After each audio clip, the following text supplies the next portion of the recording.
A very good evening to you. Thanks for joining us on the Thursday edition of the show. I'm Yemi Adebayo. Tonight on the show, we will take a look at what's happening at the grassroots. We'll talk grassroots sports development, special emphasis on football in Lagos. We will also talk about the Africa Football League. It's not a good night for the Abia Elephants. We'll talk about it as we move on the show. As we speak, matches still going up, about now winding down in the Europa League. Then, of course, we'll talk about the aftermath of the UEFA Champions League. We'll talk about what's going on with some of the teams, how they fared last night. And we'll also give you a slice of boxing. That's a package for you tonight. All we ask is that you sit back and relax even as we bring this to you. It's a two-man show. My colleague Austin Okonakpan is suited and ready as we take this trip together.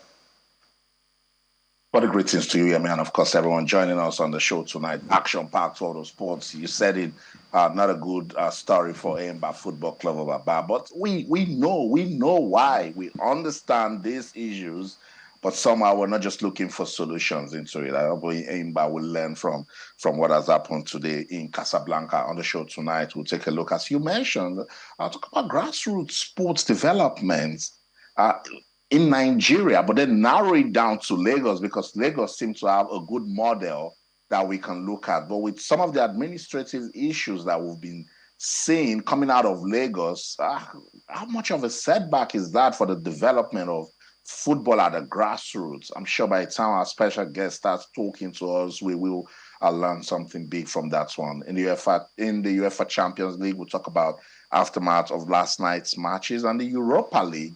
Action going on. West Ham couldn't hold on at Olympiacos. They lost that one by 2-1. I'm monitoring the game between Brighton and Ajax.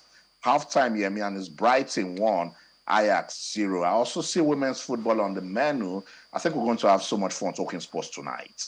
All right. Also talking about it, we have a special guest for you.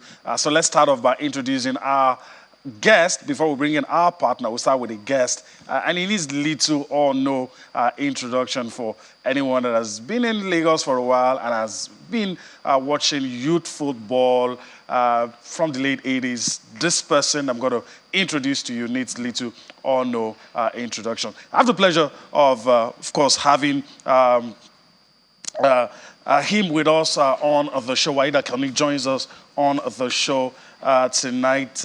Greetings to you. Thanks for finding out time from your busy schedule to be with us. Pleasure to be here, as always. Channel, whenever you guys call me, I'm always available. All right. Well, he's a man that is wearing a hat that has many feathers, ex-international, played at the junior levels, played for the Super Eagles, and also was had the helm at some point in the Lagos Football Association. So when I say it needs little or no introduction, you see what I mean with that. All right, let me just yield to Austin. Austin is raring to go. Let me allow him be the one to fire the first shot. We have Wahid with us, and of course, we want to talk grassroots football, special focus on Lagos. That's right, Wahid Akoni, good to have you on the show. I have the opportunity of giving you a through pass. So when you get that through pass, you better score. Good to have you on sports tonight. Always my pleasure. Let's begin with grassroots football in Lagos State. I know you'd like to take it from a holistic view because you've been involved with a lot of grassroots football initiative in Nigeria. But let's narrow it down to Lagos. What's going on with football at the grassroots? Well, to be honest with you, I think, Lagos always takes the lead whenever it comes to football nationally.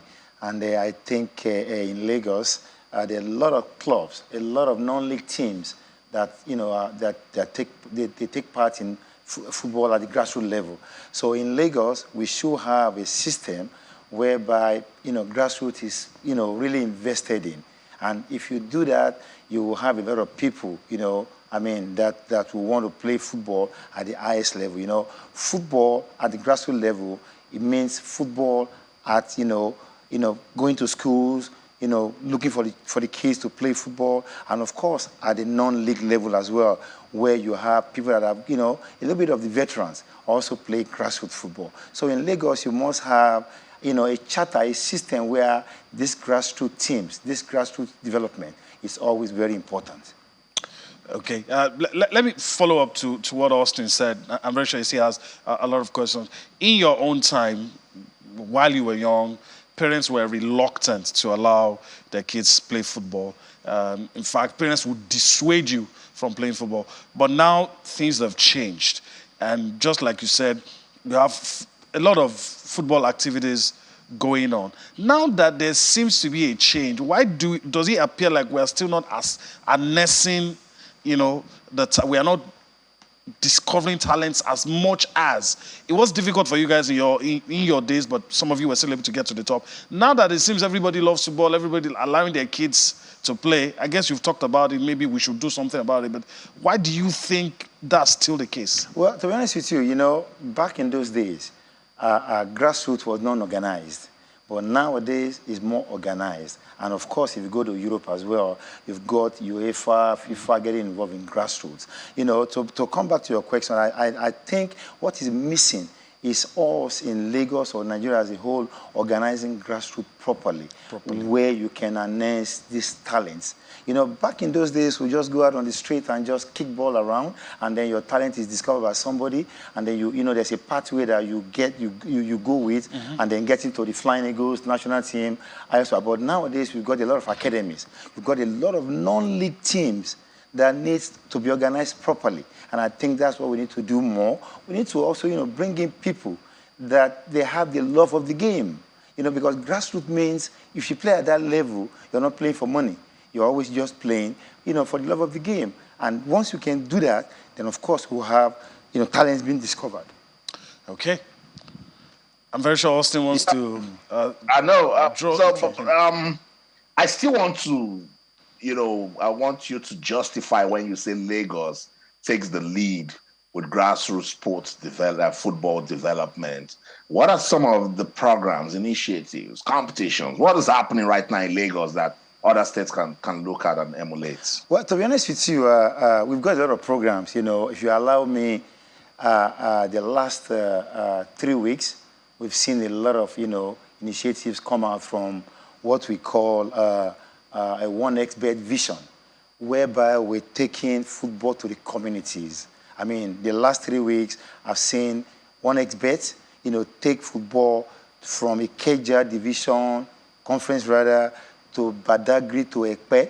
And of course, we will leave Badagry this weekend to go to Ikorodu and then come back to Lagos Island. That is taking football to communities, to bond them together, and of course, to give them that sense of belonging that no matter what level you are, remember it's a non-league championship, no matter what level you are, you can, also be, be seen. And of course, if your talents are good, somebody can do the introduction and then improve your level to where you can play organized football. That's what's been going on in Lagos that I'm aware of for now. And of course, there are other companies as well that are also into grassroots development. They come around, they do their own thing.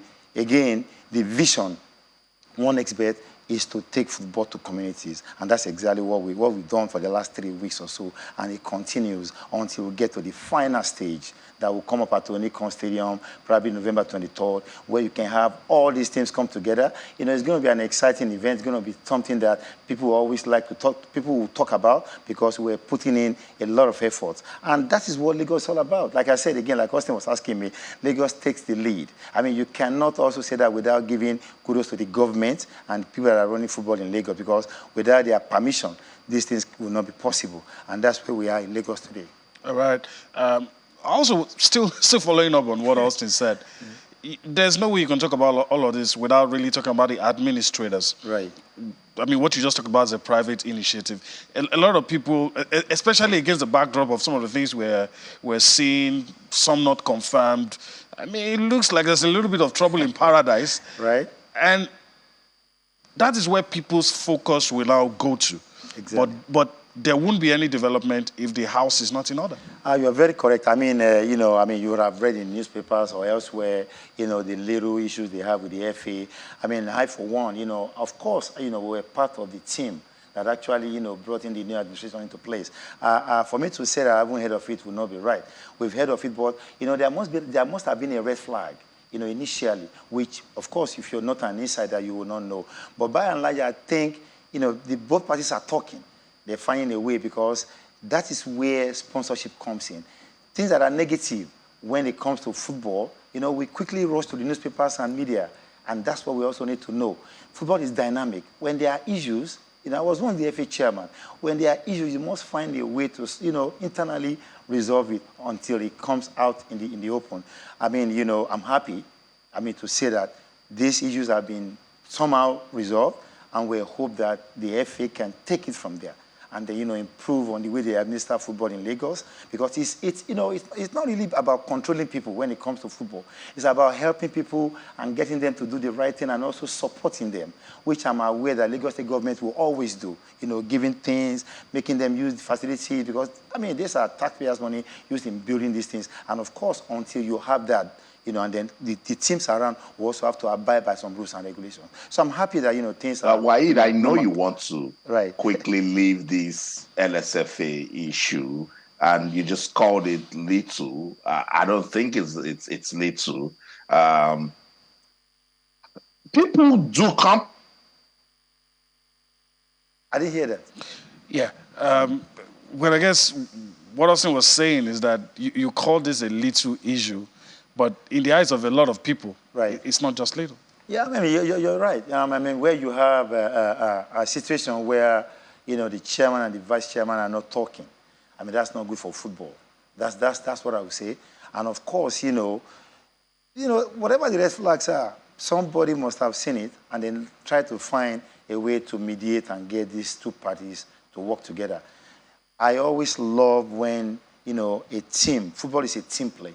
When you work together, you get, funding right, you get administration right, you get, sponsors will come in. But if there are little crises here and there, I always say little because, the FA is still standing. That's why it's little. That's why it's little, Okay. Well, we have a minute or two before we let you go. All right. Let me allow Austin probably had the final thing he wants to say before we let you go. Let's take it to the senior men's team, the Super Eagles of Nigeria. Waheed, what's your take so far? This Super Eagles under was a P0. FIFA ranking just came out again, and they maintained their 40th position on the world. You played for the Super Eagles when we can actually go to sleep and you guys will get the results. Is it everything happening now? Is it a shock to those of you that played football when football was what it was? I'll be honest with you, Austin. 75-80% of Nigerians are not happy with Super Eagles as presently constituted. So, and I think it has to do with the head coach. So we must find a way. I'm not a fan of a foreign coach anyway. I always love our local coaches to be at the helm of affairs. So what we need to do is to find a way to develop these local coaches. We've got talented coaches. Yeah. We've got Avon, Samson Siasia. I can mention a whole lot of them. Super Eagles so far, they're not doing very well. The last two games they played, you can see the way the games were played. We're just hoping that between now and January for the Nations Cup in Côte d'Ivoire, the coach will always or try to give local home-based players opportunity to also be part of that team, because that is where you see hunger. That is where you see commitment. People that live here, they want to, put on that jersey and do very well. But, whereby we always bring 26 foreign players, 32 foreign players, and then none of these local players, get the opportunity to play for Nigeria. It doesn't speak well as a coach that also has gone through scouting, looking for players that can blend in. And my advice would be to the federation, to let the coach go around. We can always find a goalkeeper and a defender in this country, no matter how bad people say our league is. The league is not bad. It's just that we need to get some things right. So I think the coach needs to come back home and then, find a blend. And that is when we'll have what is called a Super Eagles. I know we want to let you go, but the time is short. Right. Can it be done in 2-3 months? Of course it can be done. This is, I don't want to go back to, grassroots development, what we're doing again. If you go around Nigeria, just like one Egbert is going right now, I'll be honest with you, you would find players in the grassroots that will fit into playing for under 20 on the national team. I'll be honest with you. And that is what the coach needs to do. They need to have a scouting, like people go and scout around, and we will find players. We have them here. We have enough time. It's still January. This is October. And all right. That's my belief. All right. Hey. Waheed, I want to thank you for your time on the show today. We really wish we had more time, but we have to stop it here. And hopefully, when next we call, you'll grant us your presence. I'm always there. Thanks for having me. All right. All right. We need to have a quick time out. Still talking about grassroots. Of course, the the Falconets are in the news. They're preparing for their game against Tanzania. Let's quickly listen to the coach of the team, Christopher Danjuma, talk about the preparations for the next game. And of course, we'll come back to talk some more on Sports Tonight. It's exciting because mostly in the Falconets and the Flamingos is an area of building players.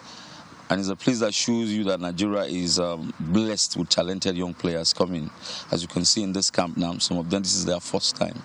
And 70% of the persons that played in India are also here, so it's exciting. From the previous World Cups we've gone to, apart from being developmental, I think we have discovered that we can take the world. With the crop of players we're having, yes, after every World Cup, we analyze, see reasons why we couldn't pass a certain stage. And when we come again to go to any of these World Cups, we try to put those things in place. God helping us, players psyching correct, I'm telling you, we can rule the world. First, we're trying to upgrade ourselves and upgrade the players also. And now the authorities have seen and also are putting in place things that will help us surpass whatever level we have reached before now. Some of the things is to tell them it's not just you're playing. There are other, let me say, benefits that follow, because these ones are still in school age. You know that most of them in their clubs are like breadwinners. So trying to encourage that, okay, you have Deborah now in US, you know, those kind of opportunities are open, because even when you're on scholarship there, it's not just scholarship alone, you are being paid. So these are some of the things that excite them. If I can play in the World Cup, get the country to win the World Cup or get to the finals, at least I know there are clubs out there that will help my career boost. Concerning the camp, it's really awesome to be part of, it's a privilege to be part of the under-20 Falconets. And the players are also doing well. It's an opportunity for them also. And the camp has been awesome. It's just 2 days. We just came and everything has been going fine. So our opponent is Tanzania, and we are trying to imbibe the spirit of winning. And we believe that we are going there to pick the maximum 3 points. First of all, we need to listen to the coach's instruction. That's very, very important. And then we also need to be very, very intelligent. You need to be intelligent with the ball when playing, and also try to play what the coach asks you to play. So, and then by doing that, you get the results. All right, welcome back. We've made a switch. Okpeyemi Akiyode joins us now, and Okpeyemi, greetings to you. Thanks for being here. We have a few minutes before we go on break, but off camera, we're talking about the Falconets, and Christopher Danjuma, usual customer, knows how to do the job. But then again, you just feel our national team, something is just missing. Well, good evening, Yemi. Thank you for having me back. I think the idea of 8 grade competitions basically is to develop talents that would go on to, form, if possible, the bigger part of the senior teams.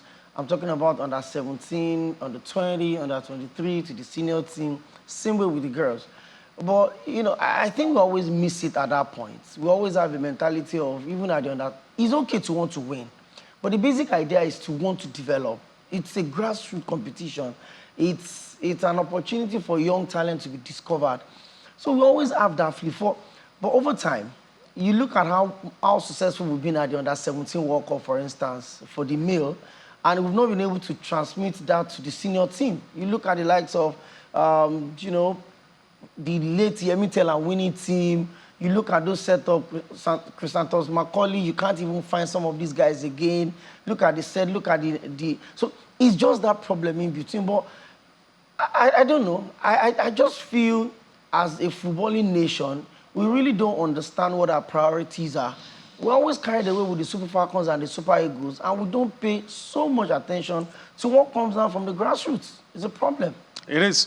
It is a big problem.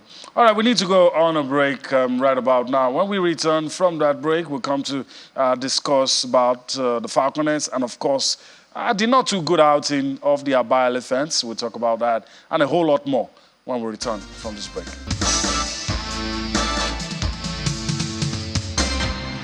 Welcome back. We're just talking about the Falconets. But of course the next stage is the Super Falcons. And so let me just go to Austin. yield to him as we talk about the Falconets. The fact that they will qualify, it's almost a given. The fact that they will do well, but there's something missing. We're just not developing, and we're just relying on the fact that we have talents, but other countries are catching up. And it appears like the authorities don't seem to be worried. That's because we don't think long-term planning, Yemi. We just want to do it now. Just do it now, get the results, and everybody go back to sleep. No long-term plan, because we also take it for granted that we've got talents in abundance, particularly at the age grade level. So we don't prepare the way we should. Go take a look at the list of players invited for these Tanzania qualifiers, and you will see that all of them are from the NWFL. Shouldn't that tell somebody that we need to do more to develop women's league football in Nigeria? That if majority of our Falconets are from this league, then we must do something to make sure that this league is productive, this league is professional, because players from this level will go to the Super Falcons, will go to the elite level. That's how to think, that's how to plan, but we will not do that. As you just said, that's how someone will just stay in that NFF boardroom. Is it not Tanzania? I will be there, will qualify and go to the World Cup in Colombia. When you get there, what happens? We qualified and went to Costa Rica. What happened when we got to Costa Rica? The good thing is we've retained the coach, Coach Christopher Danjuma. He has retained some of the players that he took to Costa Rica and even promoted some from the Flamingos. Progress, because I'm so excited. I see Opeyemi Achakaye in that team. She plays for FC Robo Queens. There's also Adao Bioko who plays for Remo Queens. I also see Esther Young of Delta Queens in there. I've also seen Comfort Flourish, a fantastic player with Edo Queens. This is a testament that the league can produce talents. But what are we doing to ensure that these talents keep growing, keep staying relevant, and we are running it professionally? Now, they will beat Tanzania, and right after that, we will go back again, we'll lean back and then wait. When we qualify for the World Cup, we will now start hoping to go there to win. And that has always been the problem. If we have a proper program, say this is for women's footballers in the country, you will come from the Flamingos. We would have expected that you go through this, go through that, and go through this, and you come to the Falconets. Now we monitor you properly. We make sure that the league is good to house you, because the league is the custodian. That's the system. That's the structure.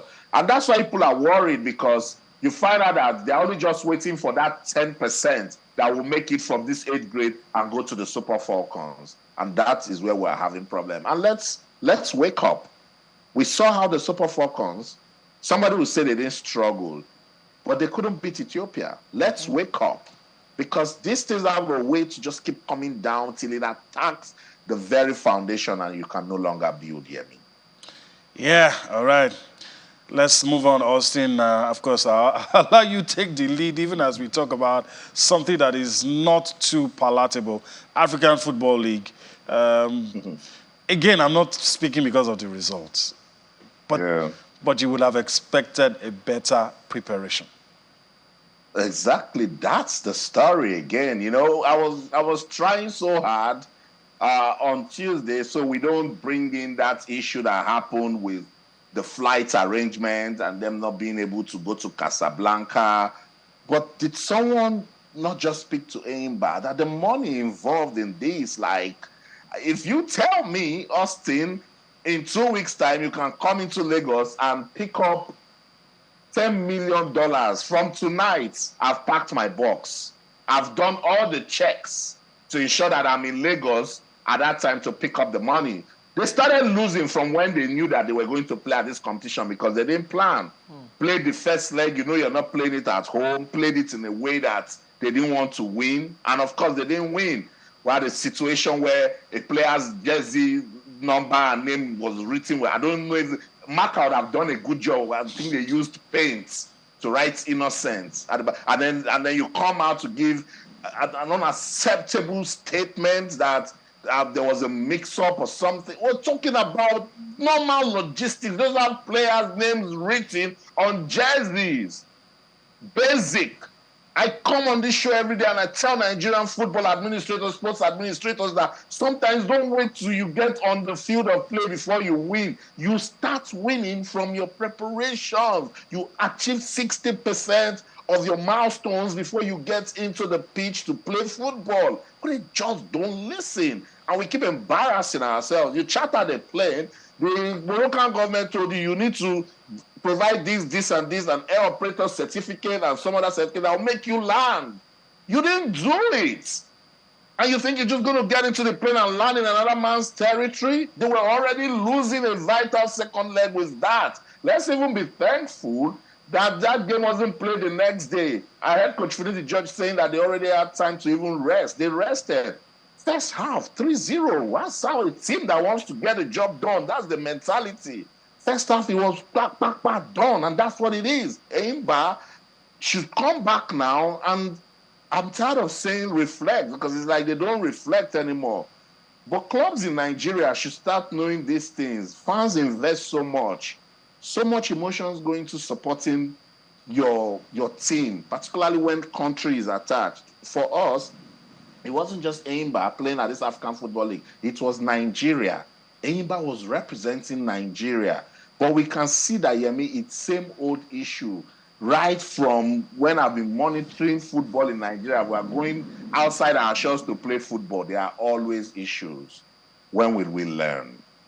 I don't know. Okpeyemi, let's just talk about the results. And I know Okpeyemi's heart is full as well. But for confirmation, a lot of viewers will be wondering, okay, what are these guys talking about?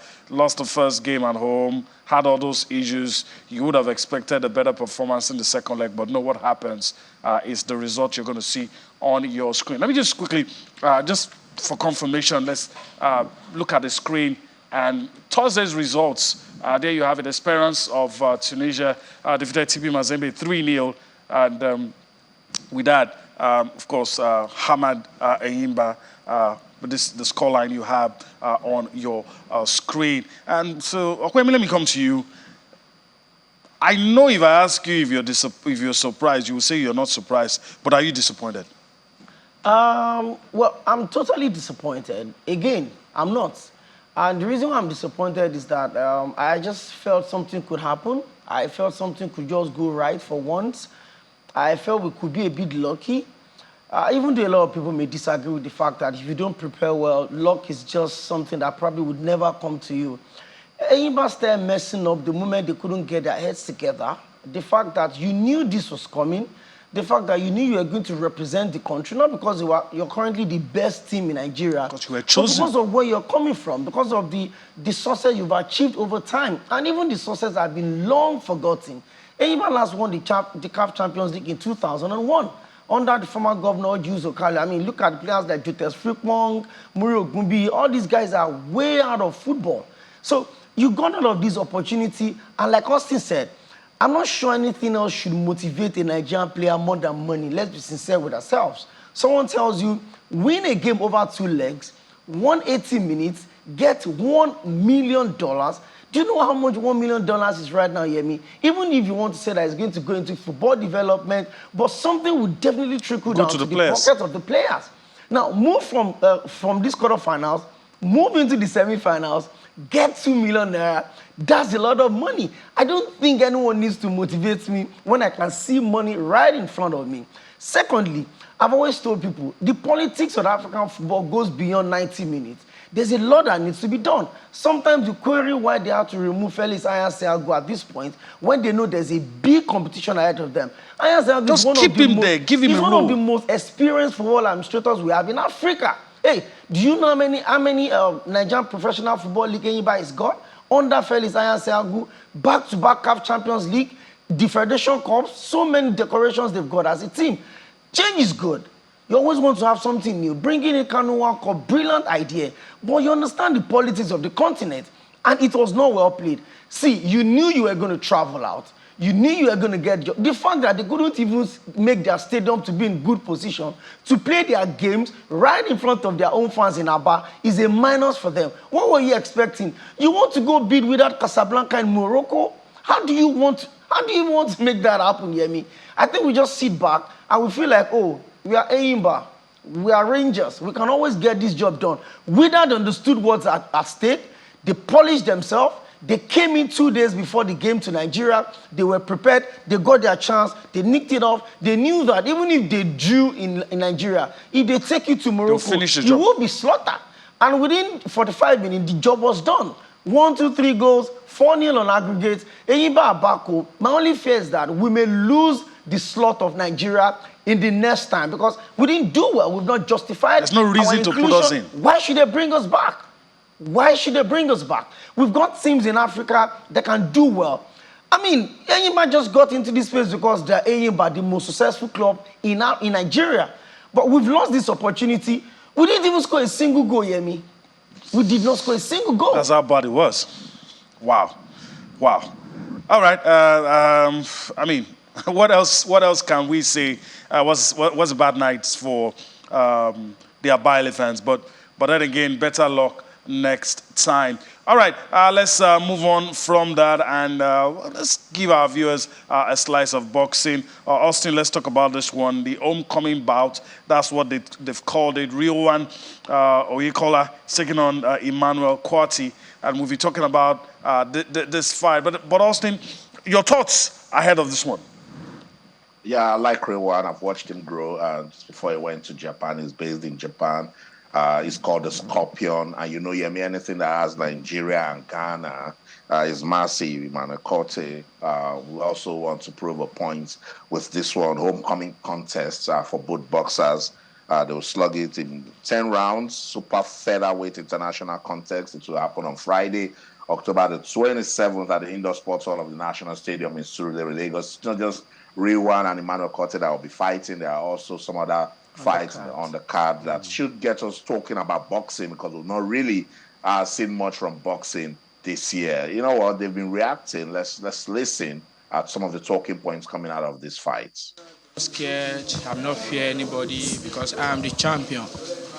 I'm the champion of the world. I'm the Africa champion. So I cannot fear anybody. So I'm full prepared for the fight. I don't want to know. Ghana, they are our slave. So you can never beat me. So I'm not fear anybody. Let him come. Yes, I'm a knockout specialist. So he can never finish the fight with me. So very sure he can never finish the fight. I will knock him. The fight will be ended, maybe 4 rounds, 5 rounds, the fight will end. So by the special grace of God. Indeed, I'm happy for this moment. We've been looking forward to something like this. If you go back to the memory lane, Real One Oyikola, the Scorpion, was a national champion here. But at a point in time, we made him to fight for the World Boxing Federation title. And he had it at the Laji Hotels and Resorts at Ibadan, where he fought an Argentine and defeated the guy overwhelmingly. For me, Real One is one of the boxers that we're very proud of. After that fight, he decided to go back to Japan. And in Japan, he had 6 fights, winning 4 of the fights, drawing 1, and losing the last one to a Japanese right on Japanese soil. So, but be that as it is, he came back. And he wants to do an homecoming fight against a Ghanaian. And this we are very proud of, because he will want to jet out again to either Canada or America. Oh, that's it. Just like Austin said, there are other fights on the other card. I mean, you saw some ladies there as well. They will be in action as well on the day. All right, let's spend a few minutes we have left to talk about the English Premier League, and maybe we can also get to the aftermath of the UEFA Champions League. Of course, Tottenham Hotspur on everyone's lips. Ange Postecoglou is being talking about, of course, the mentality, what he's doing. A lot of people wouldn't have expected Tottenham, even though it's just after 9 matches, to be on top of the table. And of course, he's been trying to tell people, don't talk about the title yet. Let's listen to Ange Postecoglou. We'll come back to talk some more on the show. Yeah, I mean, it doesn't really add any significance because, as you said, whatever happens Friday night, there's still a full round of Premier League fixtures to be played, and again, nothing of real significance comes at the end of that. So, but in terms of I don't go into a job not believing I can't make an impact. That's my role, and but like I've said a few times, the measure of that is not really that having some predetermined time frame to when that happens and how it happens. It's about just trying to focus on putting the things in place that I think are important for what we're trying to build, and along the way those the progress comes at various times and at different sort of trajectories. We're in a good space at the moment, but again, we've still got plenty of work to do to make sure that we, what we do now is sustainable, because that's the main thing. It's not about just making a short-term impact. It's about building something that hopefully brings sustained, opportunities of success for the club. Yeah, I mean, there's a real good reason that no manager would talk about winning a title in October and November, and that's because we all know there's a long way to go, and but we don't talk in those terms of the players. My kind of main information sort of flow is about how can we keep improving, how can we kind of tackle the challenge of being in the most competitive league in the world on a weekly basis, because that's the real challenge for us, particularly in sort of our stage of development, is to understand that irrespective of kind of what's happening outside or the noise from outside, every game is a real hard one for us, at the moment in where we are as a team. And we need to be fully focused on that. And, from my perspective, the lads have been really good at just, keeping their eyes firmly on, what's next. And what's next for us is a tough game tomorrow night. All right. We are pressed for a few seconds, because the next thing we're going to talk about, I'm very sure we're going to get kicked out of the studio, because we will talk about Postecoglou. All of us expected him to struggle. Especially with the departure of Hurricane, their biggest player in their history, record goal scorer. A lot of us thought the team was going to struggle, and he also just came in from the Scottish League. But then they've taken everyone by surprise. Back-to-back manager of the month, a back-to-back player of the month, James Maddison, Son Heung-min. It's just been about Tottenham. Funny enough, the two unbeaten teams so far in the Premier League this season are based in North London, Tottenham Hotspur and Arsenal. But for Tottenham, I understand, Postecoglou's decision to want to keep the boys calm. It's still November, 9 games in the season, 29 more games to go. But somehow, you want to imagine Tottenham Hotspur winning the league the season after Hurricane left. It's going to be like one of the weirdest stories in world football. Yeah. But I like the way they're playing. They're taking the game at a time. Even when they score them first, they always find a way to get back into the game. And I just love them. All right. Our last port of call is this story. I keep reading the headlines, and I'm thinking, the Ballon d'Or award. And everybody's talking about it. Lionel Messi, according to everyone I've spoken to, appears to be the front runner. Some even say that something has been leaked. Well, I've not seen anything that has been leaked. Okay, I want to go to Austin, but quickly, should we even be talking about a 36-year-old as a front runner for the Ballon d'Or? Is it a testament to how good he is? Or like some people will say, do you sense any bias? I don't know about the bias. I think the last bias I saw for Messi was 2010, when they had the World Cup. But, it's a World Cup year, and he had a phenomenal year with Argentina. They've not lost in maybe like close to 60 games now. If you look at the line of games, since they lost to Saudi Arabia, I'm not sure they've lost any game. In short, they've not considered a goal in how many minutes? Well deserved, absolutely. If you say because Messi is 36, a lot of people are doubting. Did you see what Ronaldo is doing in the Saudi Arabian League? He's the highest goal scorer in every league in 2023, and he's 38. You look at all of those numbers. I think a lot of us are just lucky that in this generation, we saw in tennis, we saw Roger Federer, we saw Novak Djokovic, we saw Rafael Nadal play in the same generation. And in football, we saw Messi, Ronaldo. I think it's a once-in-a-millennium thing. And if you don't find yourself in this generation, you may never see it again. Messi is not ready to go anywhere. And Ronaldo is not even making any move to stop anytime soon. Maybe the next World Cup, Ronaldo may still be in the Portuguese team to take them to the World Cup. All right, I'll say I don't know. Maybe I'm the one biased. I'm a bit speechless. Everybody talking about Lionel Messi, he's been good, yes, but if you take out the World Cup, which to me seems to be the strongest rallying point for those who are saying he deserves to be given the Ballon d'Or. If you take it out, I mean, a lot of questions. But what's your take? 30 players. Very decent players in that 30-man list. But yet, Lionel Messi is the front runner. He's on that list, Yemi. Then that's the bias. You know, I was speaking to someone, we're just trying to have a conversation about just some of the things that Yemi mentioned, having Cristiano Ronaldo and Messi from the same era. You know, we had great players such as Ibrahimovic that we could even talk about because of Messi and Ronaldo. Once Messi or Ronaldo is in that picture, then that's the bias, because I've concluded that Messi doesn't love football. Football loves Messi. Yeah, I mean, so why the people that will be voting that might just take their eyes off everything that Alan did last season just because Messi's on that list?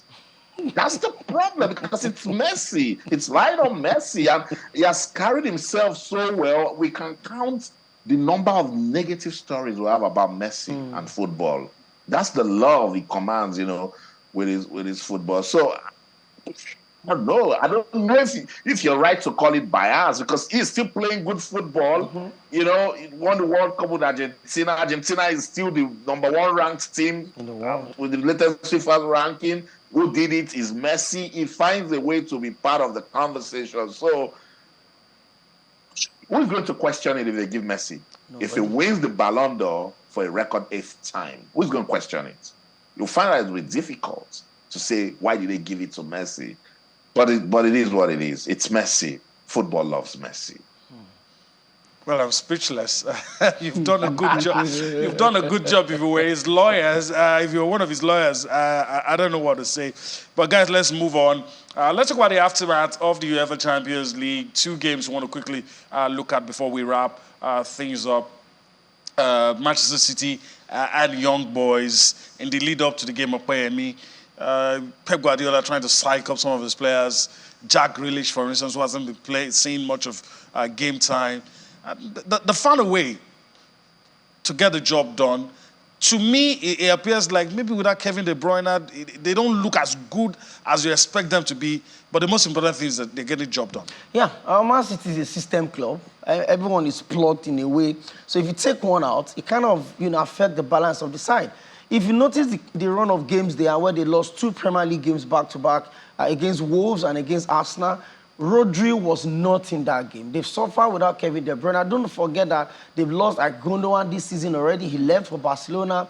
So he kind of, pushed them a little bit. But, I mean, if you look at the setup for the Champions League this season, you look at Real Madrid, you look at Bayern, you look at Barcelona, you look at Manchester City, and all of these clubs I mentioned, they've won all of their first 3 games with maximum point already this season. So I wasn't expecting them to lose against Young Boys. No disrespect to Young Boys, but I mean, it's always going to be Young Boys and it's always going to be Pep Guardiola. So I expected the result was going to come that way yesterday. But going forward, I don't know how much Man City will be able to hold it down in terms of how they key the Premier League, especially this season. With Tottenham Hotspur in the picture, Liverpool in the picture, Arsenal doesn't want to go away. I think we're going to have a more competitive Premier League title this season than we had last season. But for the Champions League, it's still going to be a sweet sailing competition for Man City until maybe when we get to the semi-finals or the quarter-finals, where it becomes a knockout and it could go either way, Yemi. All right. Let me also get Austin's thoughts about that one. And you could also throw in Celtic. They struggled, but a good result. They wanted to win, but had a good result against a team that's always very difficult to beat, Atletico Madrid. And Brendan Rodgers had a few things to say. But also your thoughts on those 2 games.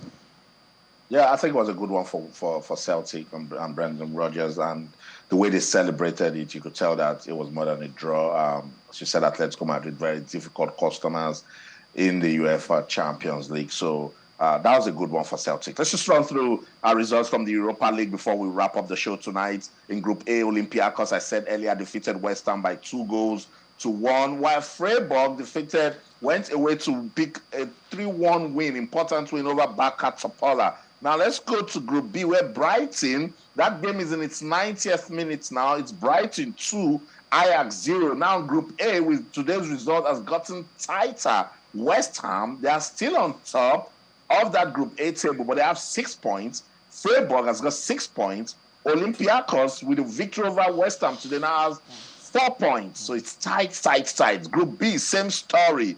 Marseille defeated AK Athens by 3-1. So Marseille go on top of the Group B table with 5 points. It dropped AK Athens to 4 points in second, and then Brighton are now third on that log with 4 points, and Ajax has 2 points. So it's still tight. You cannot just say what's going to happen. Confirmation of some of the results completed for Thursday in the UEFA Europa League. That's the show.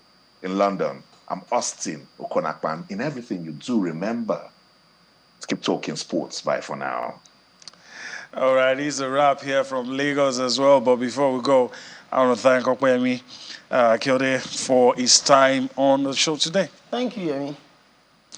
All right, that's the show. We thank you for allowing us into your rooms without knocking. Like I always say, it's a privilege we will never take for granted. Enjoy the rest of your day. We'll be back tomorrow for the last edition for the week. I'm Yemi Adebayo. Bye-bye now.